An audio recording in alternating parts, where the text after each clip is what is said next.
이사야서에는 여호와의 종의 노래로 이름 지어진 네 편의 노래가 등장하고 있습니다. 노래의 가사들이죠.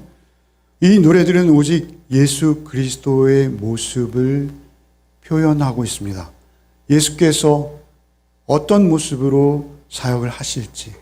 놀라운 것은 이 노래들은 말이죠, 예수의 1인칭 시점이에요.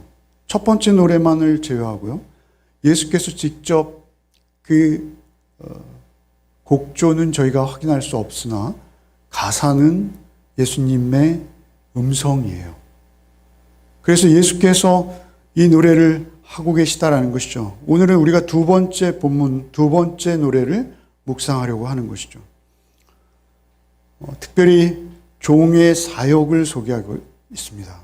이 노래의 특징은 여호와의 종, 곧 메시아, 예수 그리스도께서 어떠한 사역을 펼치실 것이요, 그 사역에 대해서 스스로 어떻게 평가하시고 또 그것을 하나님이 어떻게 그 사역을 받으시는지에 대해서 우리에게 분명히 알려주고 있습니다.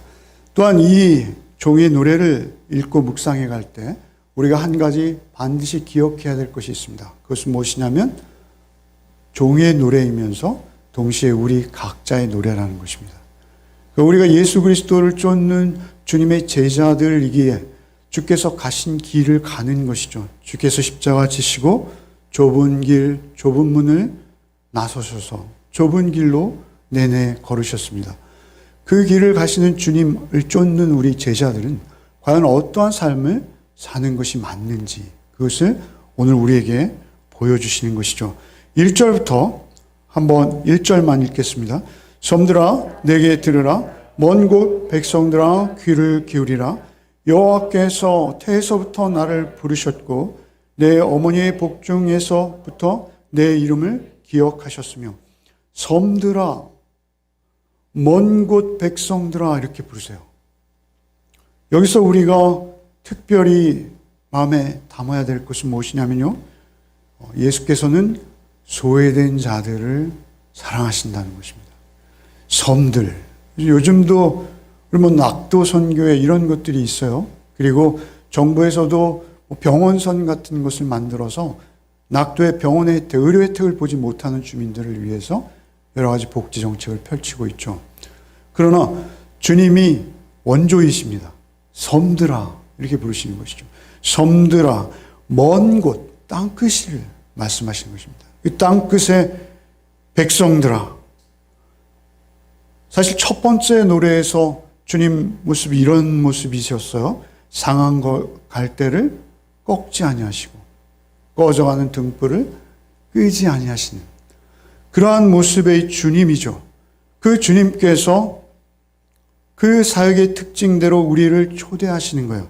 그래서 우리는 동방의 작은 나라입니다만 주의 음성을 들을 수 있는 것입니다. 특별히 이렇게 말씀하세요. 여호와의 태에서부터 나를 부르셨고 내 어머니의 복중에서부터 내 이름을 기억하셨으며. 이것은 여호와께서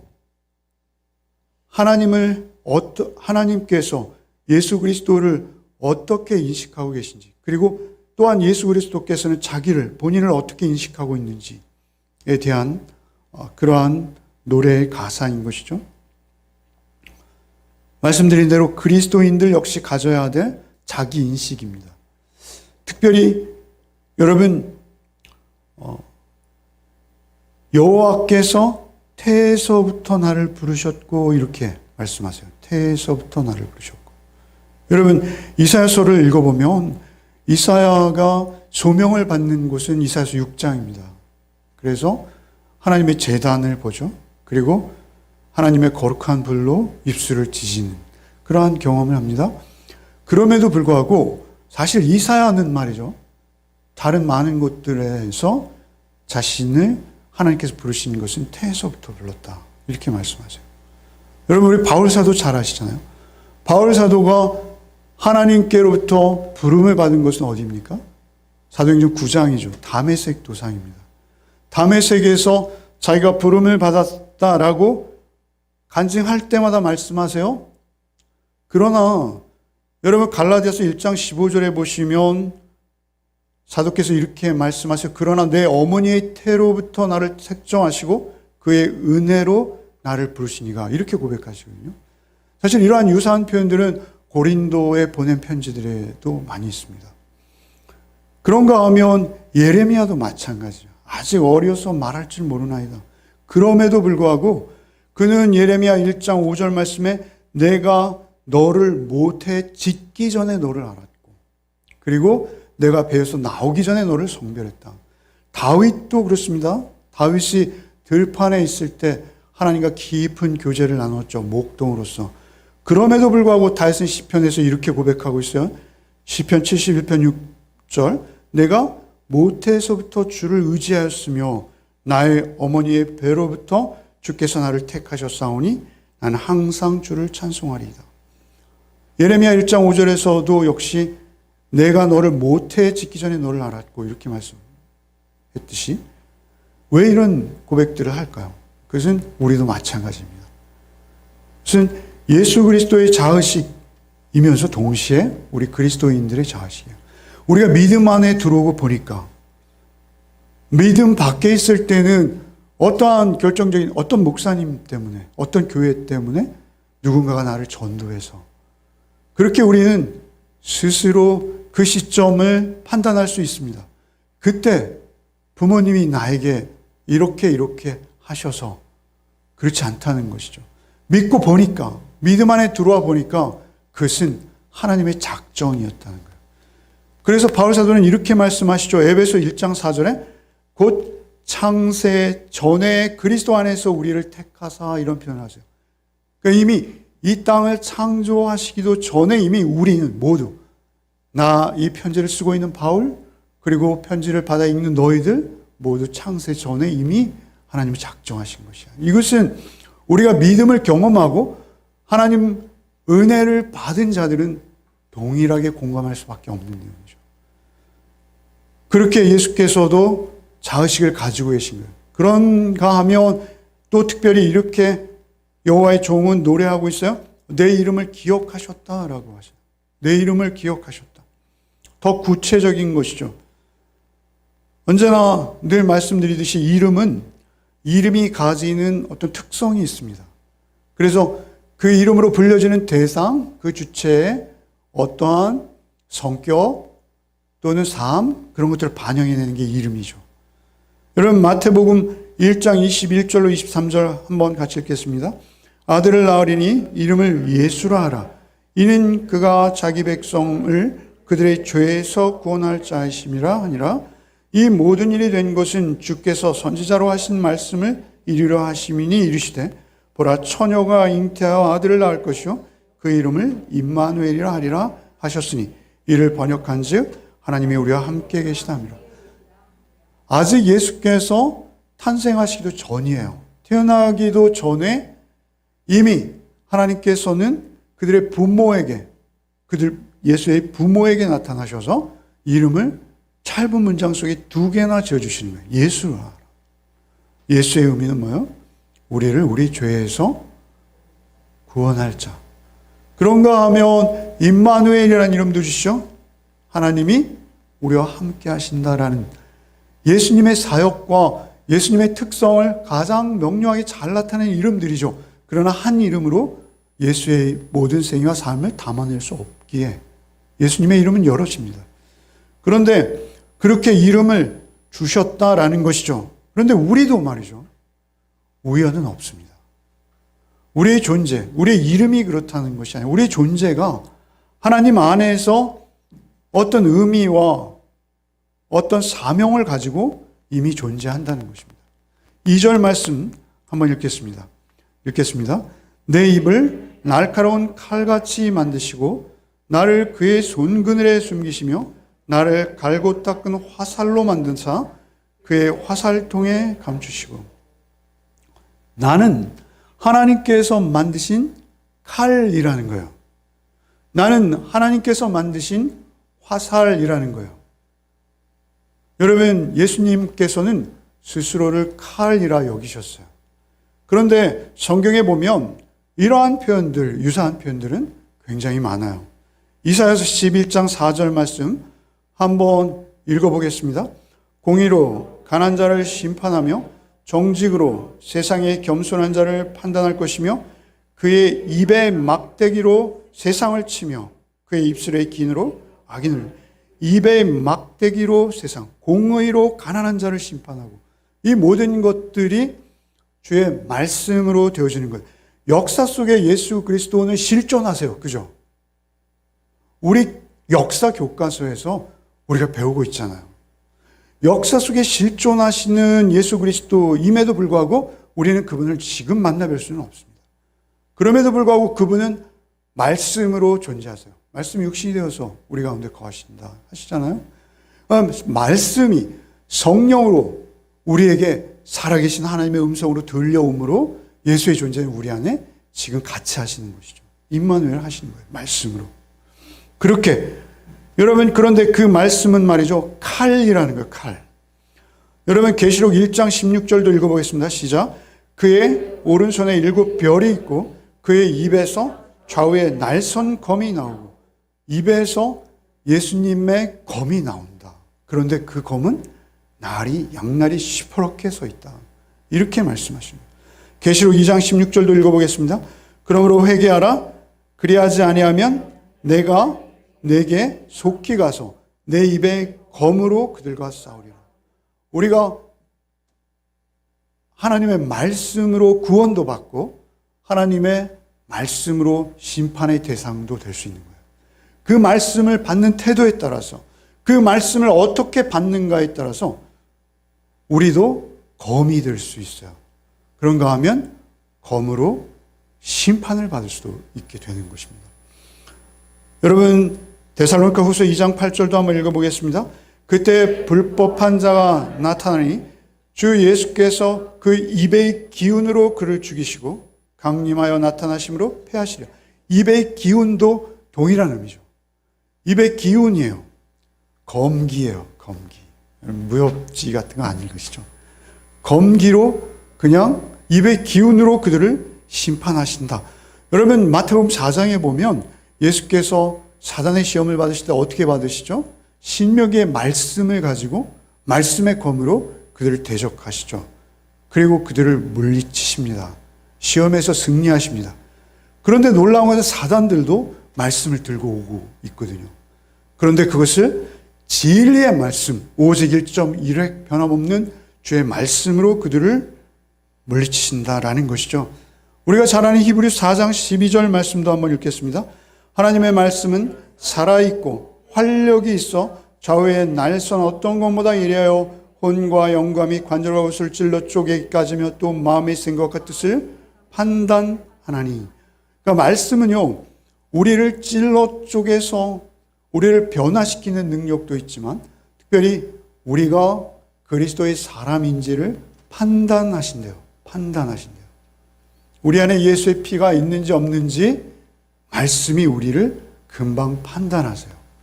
그렇게 말씀이 찾아오실 때 우리가 그 말씀으로 준비되어야 하는 거예요. 그것을 우리는 그리스도인의 성수, 내지는 그리스도인의 연단, 이런 여러 가지 표현으로 우리가 말할 수 있는 것이죠. 여러분, 우리가 큐티하는 이유 뭐죠? 묵상하는 이유. 우리가 말씀의 심판의 대상이 아니라 주님의 말씀의 도구로. 그러니까 여호와의 종의 노래는 주님의 노래이면서 동시에 그리스도인의 노래라고 했죠. 그러니까 우리도 말이죠, 말씀의 심판의 대상이 아니라면 우리도 하나님의 말씀의 도구로 있는 거예요. 하나님은 검객이세요. 그래서 우리를 그 칼집에 꽂고 계신 거예요.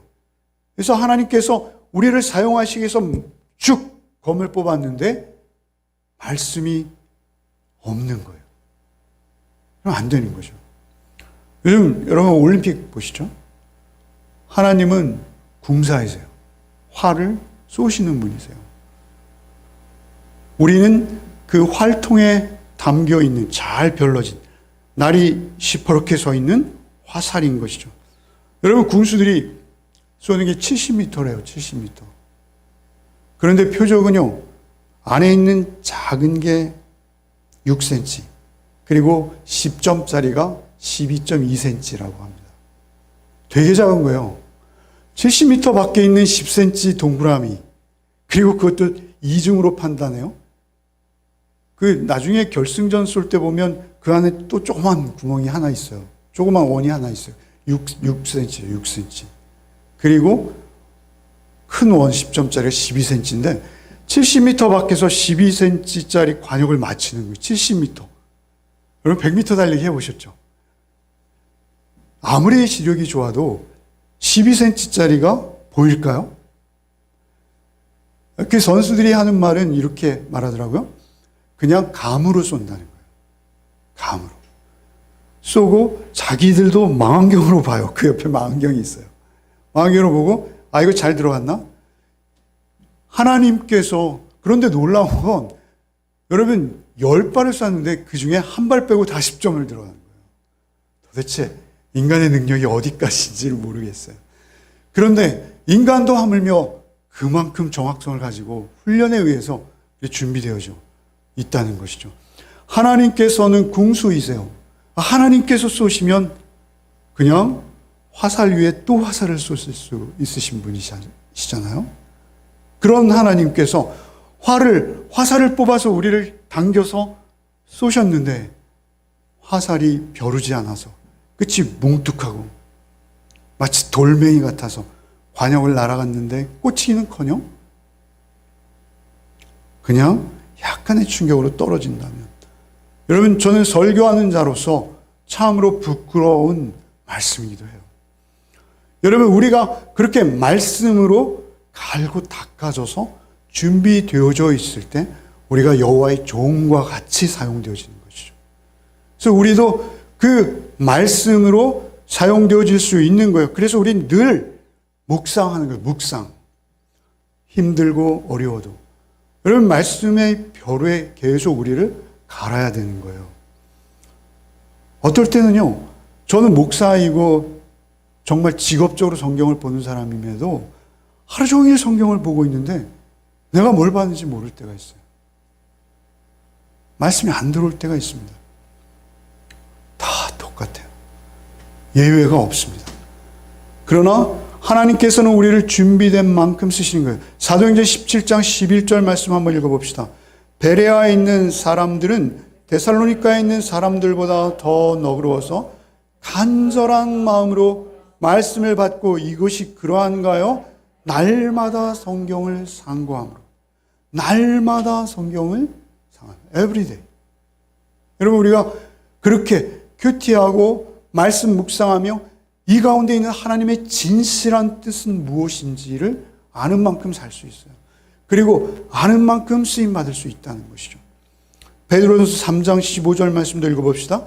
너희 마음에 그리스도를 주로 삼아 거룩하게 하고 너희 속에 있는 소망에 관한 이유를 묻는 자에게 대답할 것을 항상 준비하되 온유와 두려움으로 하고 하나님 앞에서 겸손함으로. 여러분 그 어려운 핍박과 환난의 시대였습니다. 베드로 사도께서 로마에서 주로 사역하셨죠. 사도께 쓰시는 편지 가운데 너희 속에 있는 소망에 관한 이유를 묻는 자들. 우리가 그리스도인이면 그리스도인답게 세상에 없는 소망이 우리에게 있어야 하는 것이죠. 그런데 그것을 그리스도의 향기라 합니다. 그래서 이웃들은 그 소망을 감지할 수 있어요. 영혼이기 때문에. 그러면 궁금해지는 것이죠. 어떻게 너 이렇게 살 수 있어?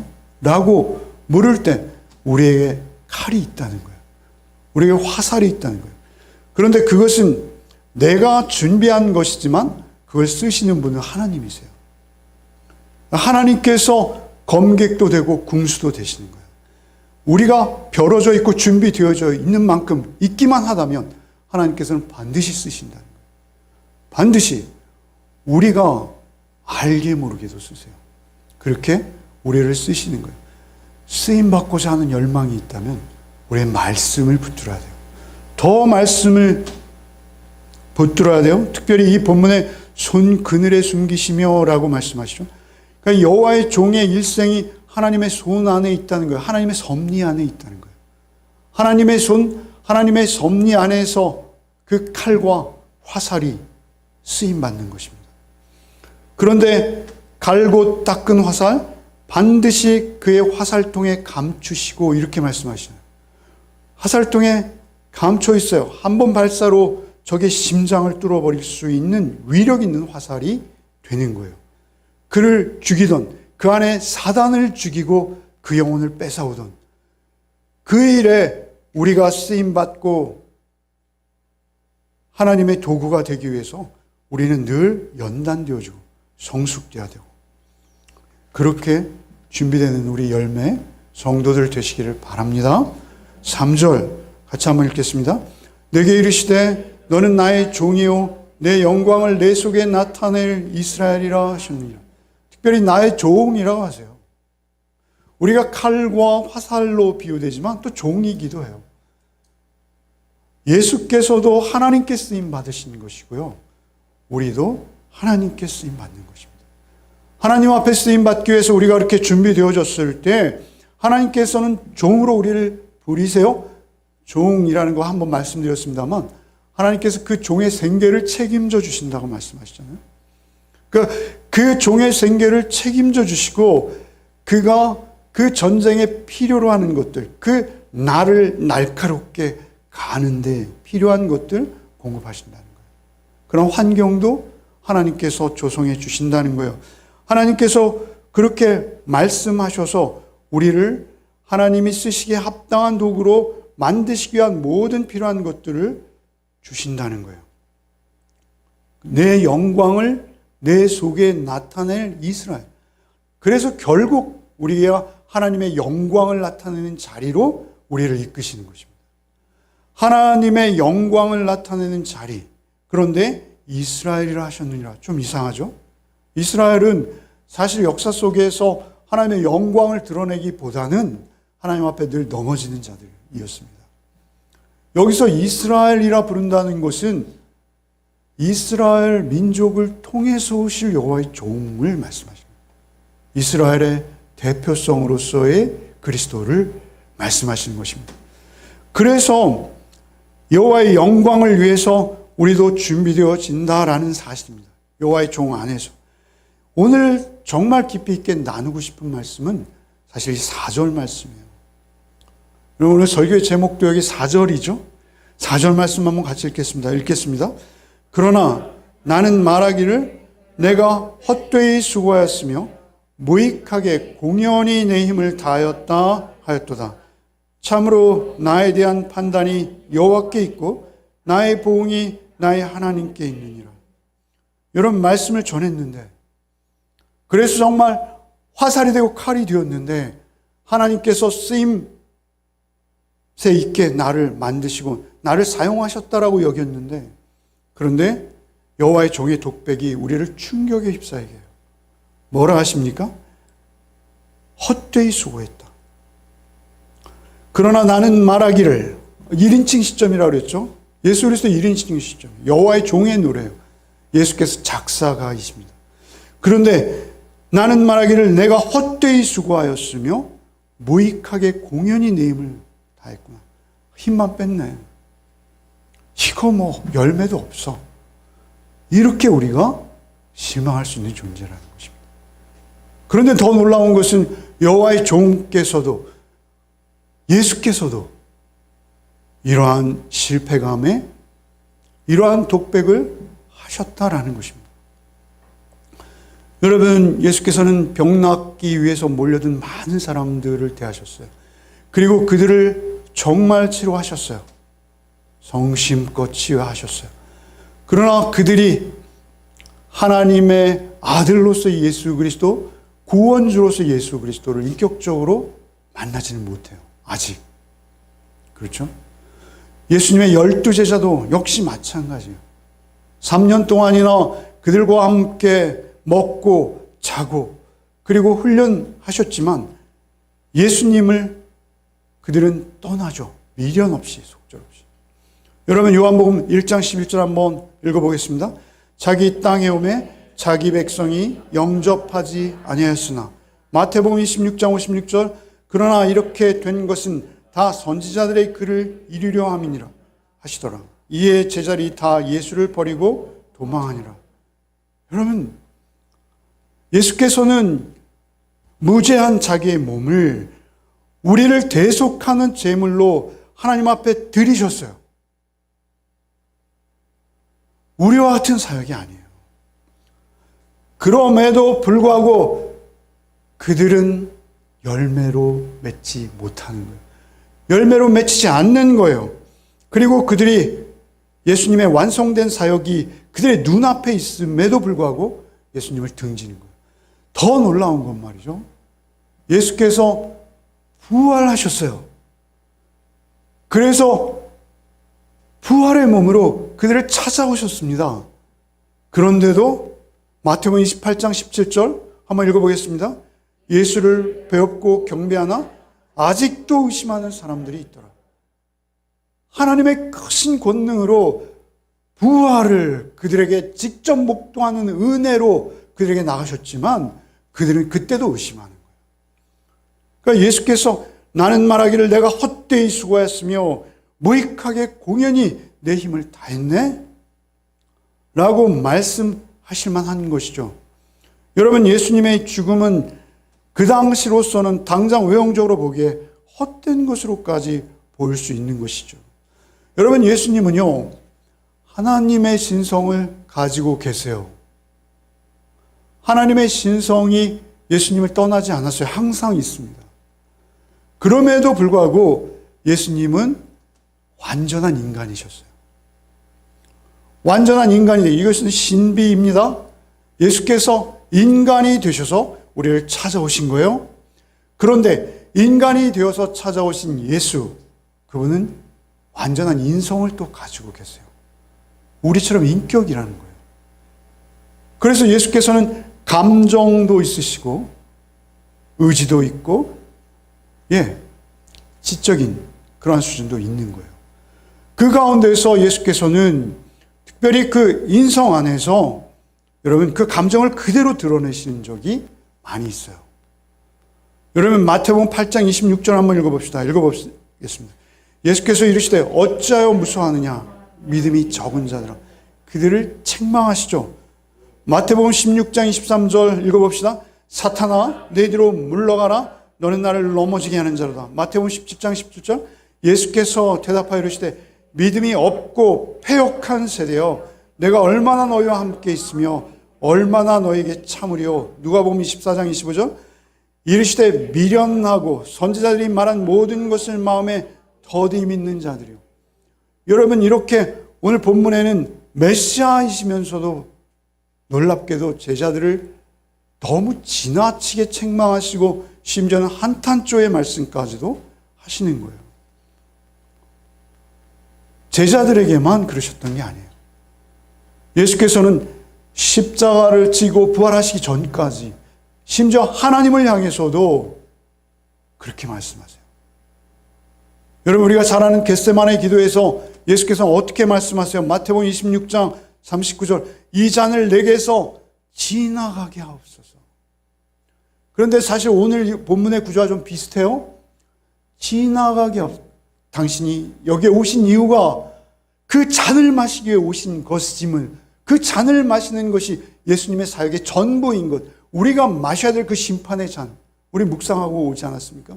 그것을 예수께서 대신 마셔야 되는데도 불구하고 예수님께서 지나가게 해달라라고 기도하시는 거예요. 그러나 나의 원대로 마옵시고가 중요한 것이죠. 어찌되었던 예수님은 그렇게 인성을 역시 몸에 지니셨다라는 것입니다. 그런가 하면 십자가에서 마지막 숨을 거두시기 전에는 어찌하여 나를 버리셨나이까? 엘리 라마 사막다니 어찌하여 나를 버리셨나이까?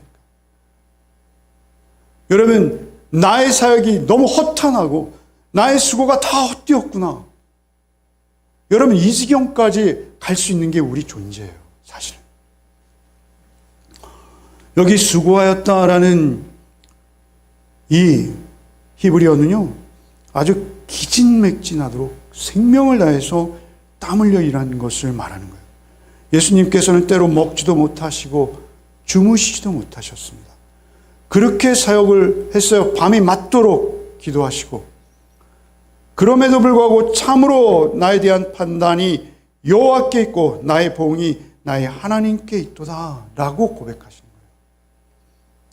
그렇게 수고하셨음에도 불구하고 열매가 없어 보이는 그 상황에서 한탄조로 말씀하셨습니다만 그 말씀에 바로 이어서 고백하시는 또 고백이 있다는 것이죠. 여러분, 우리 사역은 이래요.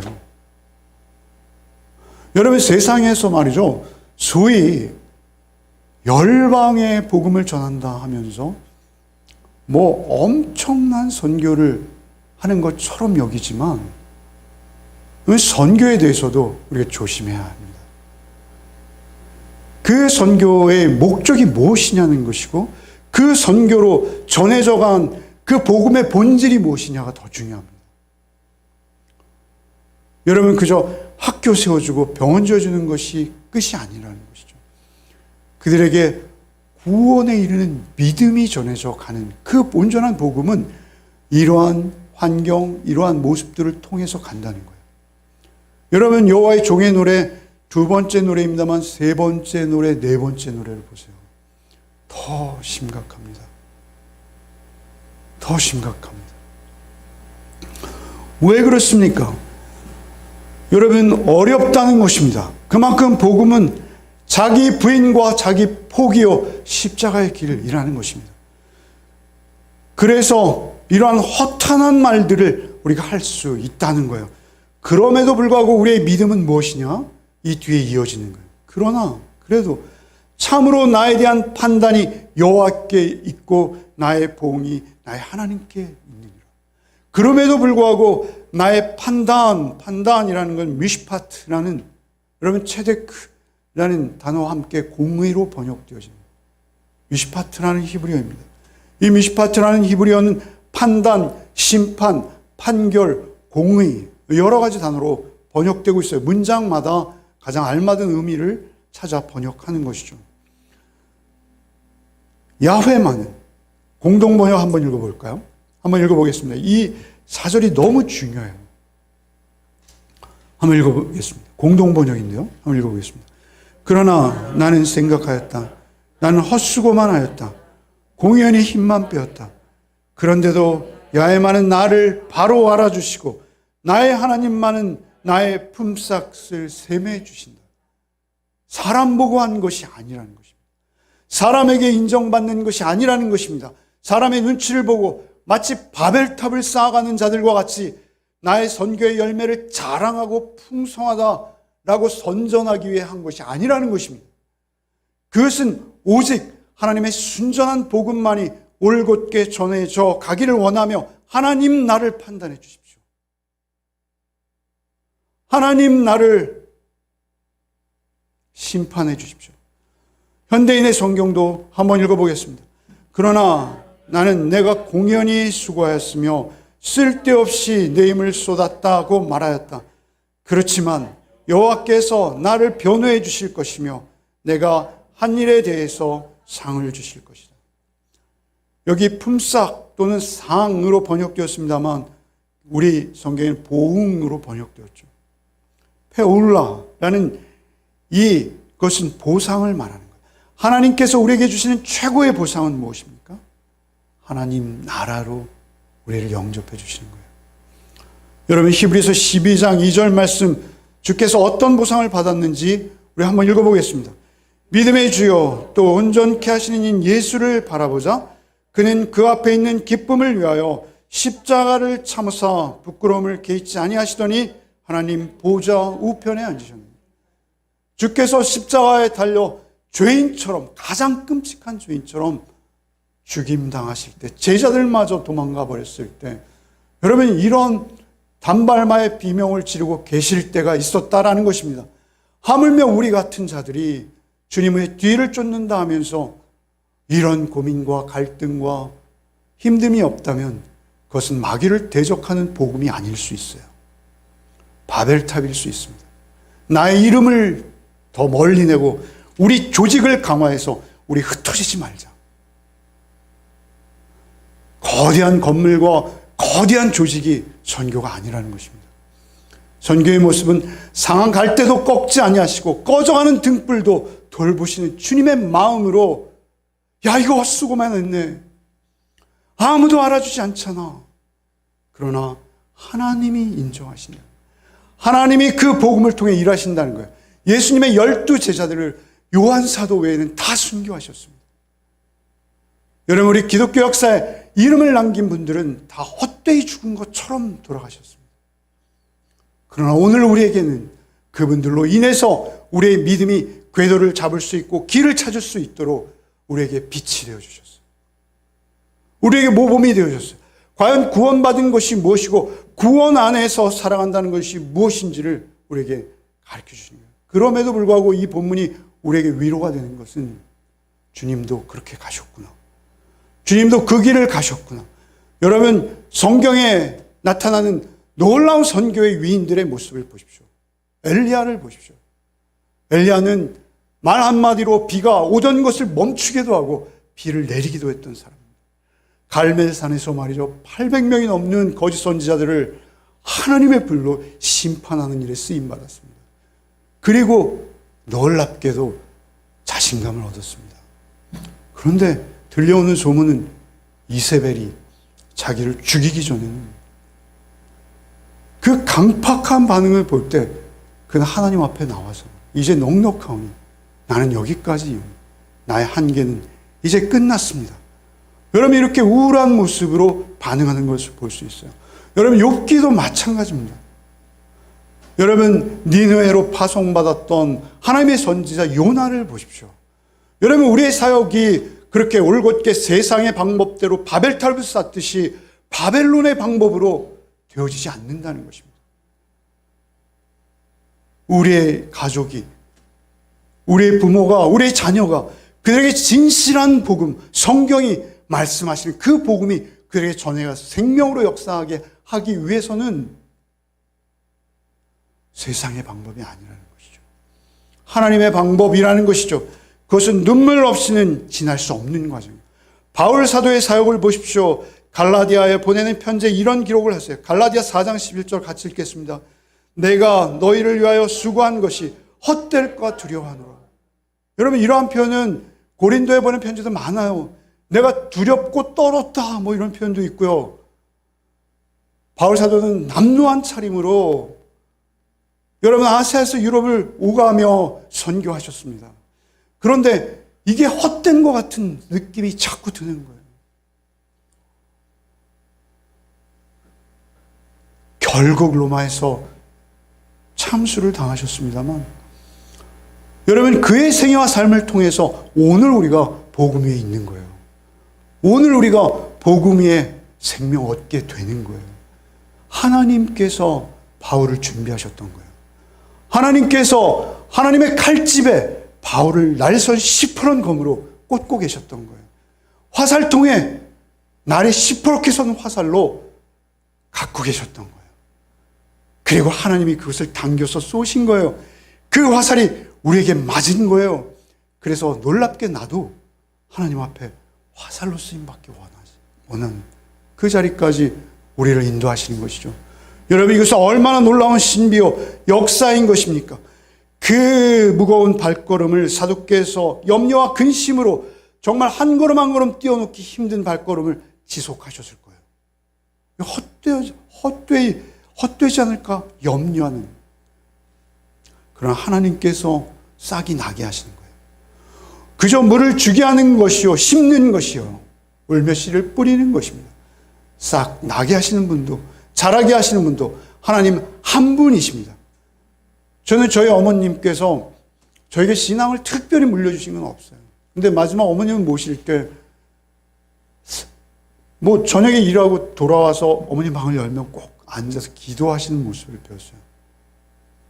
그것이 저에게 응답되어진 거예요. 그때는 어머님 보이는 게 없으셨겠죠. 제가 목사가 될 거 전혀 모르셨겠죠. 그러나 여러분이 뿌린 눈물과 그 기도와 여러분 뿌린 정성은 하나님께서 미시파트 심판하세요. 하나님께서 판단하세요. 하나님께서 연락하시면 된 거예요. 당장 열매가 없어 보여도 하나님께서 그것을 거두실 때가 있을 것을 알고 우리는 뿌리는 것뿐이에요.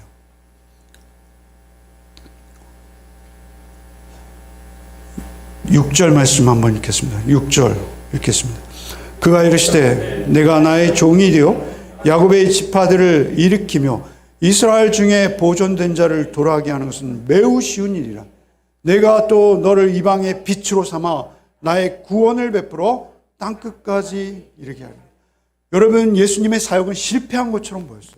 제자들은 다 도망가 버리고요. 그러나 하나님은 이렇게 말씀하셨다는 거예요. 이미 예수님은 여호와의 종이시기에 그 한탄 가운데서도 하나님의 응답을 이미 쥐고 계세요. 또 신비죠.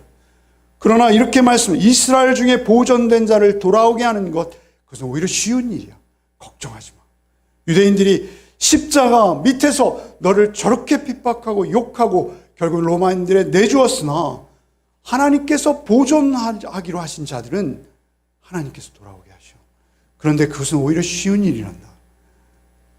그럼 뭐라 하세요? 내가 또 너를 이방의 빛으로 삼아. 놀라운 것은 유대인이 아니야. 너의 한계는. 너는 이방의 빛이야 라고 말씀하십니다. 나는 실패했어 라고 하는데 하나님은 너는 이방의 빛이야 라고 말씀하세요. 예수께서 우리에게 빛이 되신 거예요. 그래서 우리도 예수 안에서 빛된 삶을 살아갈 수 있는 기회를 얻은 거예요. 예수의 십자가 죽으심으로. 우리의 인생이, 우리의 삶이 하나님 앞에 있다는 것을 인정하고 하나님 앞에서 진실한 말씀을 따라서 그 말씀을 순종하는 주의 종으로, 여호와의 종이 그 길을 가셨듯이 우리도 우리의 사역이 실패해 보일 때가 얼마나 많은지 몰라요. 여러분, 제가 개척하고 얼마 되지 않아서 성남노회에 가서 무슨 모임을 하는데 처음 뵙는 분이 네, 개척하고 이번에 새로 노회에 가입했습니다. 아, 그러세요? 저도 개척했습니다. 얼마 되시? 한 15년, 20년 됐습니다. 아, 예, 그러세요? 20년 됐는데도 교회는 10명, 20명이라고 하시더라고요. 아, 이 작은 목사구나. 이래야 하는 거죠. 아, 이 작은 목사구나. 나는 큰 목사가 돼야지. 얼마나 허황된 노릇입니까? 여러분, 그것이 얼마나 큰 목회가 될지는 모르겠으나 지금 유럽에 존재하는 저 큰 성당들과 같은 건축물을 내가 지었다 하더라도, 내가 그 건축물을 짓는데 훌륭한 도구가 되었다 하더라도 그것이 후손들에게 관광 자원을 하나 물려준 것밖에는 되지 않는 거예요. 여러분, 그들은 오늘날 기독교가 거의 소멸되어 가듯 싶은 것이죠. 여러분, 우리의 심령에 그것이 한 영혼이라도 좋으니 천하보다 귀한 한 영혼 앞에 진실된 복음이 떨어진다면 그것으로 우리는 만족하는 거예요. 그리고 그것도 내 일은 아니에요. 나는 그저 갈고 닦는 거예요. 나는 양날의 날선 검이 되어 준비되어져 있는 존재를 말하는 존재. 여러분이 지금 당장 거둔 어떤 열매나 눈에 보이는 가시적 성과가 아니라 여러분의 존재를 하나님이 쓰시겠다는 거예요. 여러분, 양날의 시퍼렇게 날이 선 검으로 잘 별려진 화살처럼 하나님의 손에, 하나님의 화살통에 여러분, 우린 있으면 되는 거예요. 그냥 하나님이 사용하실 수도 있고 사용하지 않을 수도 있고, 그것이 이 땅에서 큰 열매로 나타날 수도 있고 전혀 나타나지 않을 수도 있어요. 그렇다고 해서 나를 비관할 필요도 없는 거예요.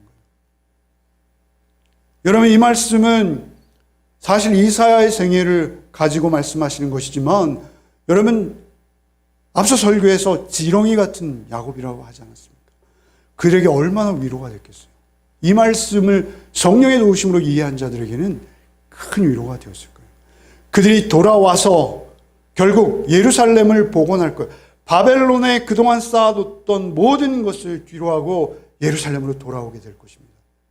그리고 하나님의 일에 쓰임받게 될 것이죠.